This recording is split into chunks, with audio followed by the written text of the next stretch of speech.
안녕하세요. 이혼번석의 조변입니다. 자, 우리 지금 외도의 징후에 대해서 얘기하고 있고요. 세 번째 시간입니다. 사실 이걸 다 말씀드리려면 너무 많지만, 그 중에서 핵심적인 것만 3회에 걸쳐서 말씀드리고 있고요. 오늘이 마지막 시간이에요.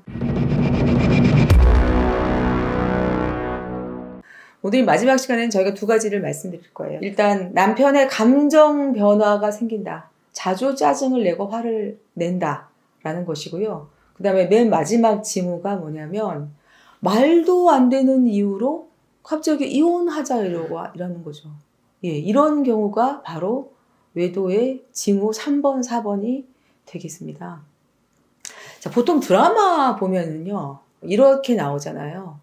남편이 밖에 나가서 바람을 핀다. 이제 그러면 집에 들어와서 이렇게 굉장히 이 아내의 눈치를 보면서 설설설설 기고 안 들키려고 엄청 잘해주고, 이제 그렇게 보통 드라마가 전형적인 설정이 그렇게 되거든요. 그래서 보통 사람들은 그렇게 생각을 하세요. 아, 그렇게 되지 않을까?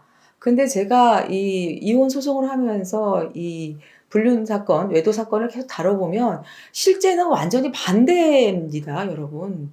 그렇게 안 돼요. 밖에서 남편이 예를 들어 다른 여자를 만나고 있다, 다른 여자와 외도를 하고 있다 하면요, 오히려 반대입니다. 집에 와서 엄청 짜증을 잘 내고요. 화도 내고 기분이 좋았다, 나빴다, 감정 기복이 엄청나게 심해집니다. 원래 안 그랬던 사람인데 이제 그런다는 거죠. 예. 그리고 또 한 특징적인 게 뭐냐면 같은 공간에 안 있으려고 해요. 멀쩡하게 같은 방에서 잤는데 갑자기 혼자 그러는 거예요. 아, 나 이제부터 소파에서 잘게.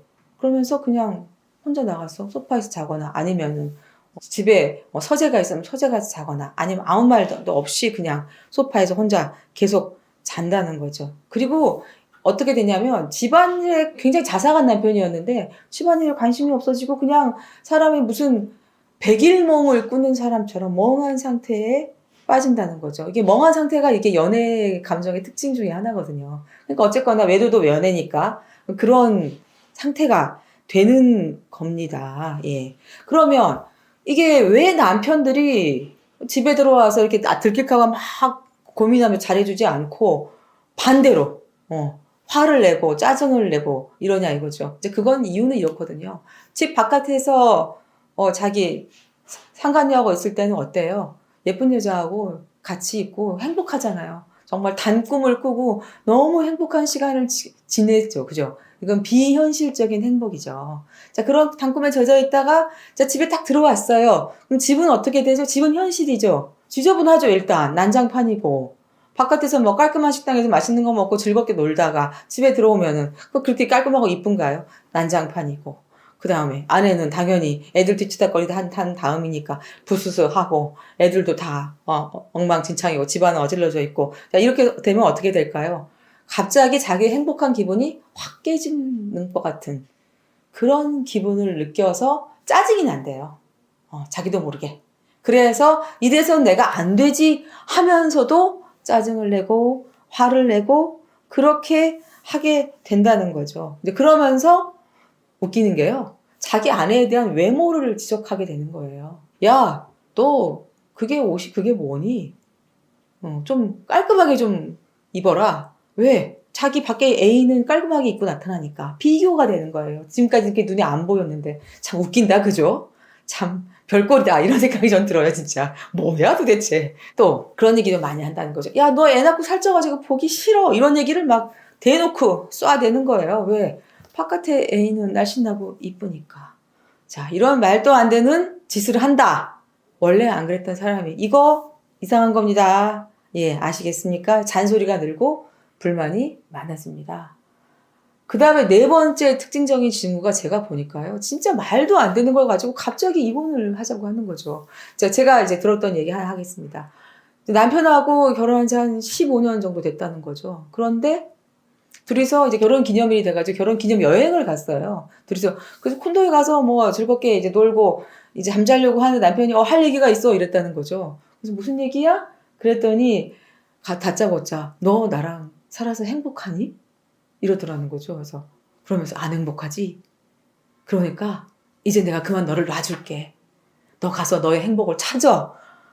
아, 띠용 하는 거죠. 도대체 이 갑자기 무슨 소리야. 그래서 나중에 뒤를 이렇게 살 파보니까 남편한테 다른 여자가 생긴 거였고요. 남편이 이제 그 여자랑 이미 지금 아내하고 이혼하고 결혼하자라고 약속을 한 거예요. 이제 그러고 나서 안 들키게 이혼해야 되잖아요. 그죠?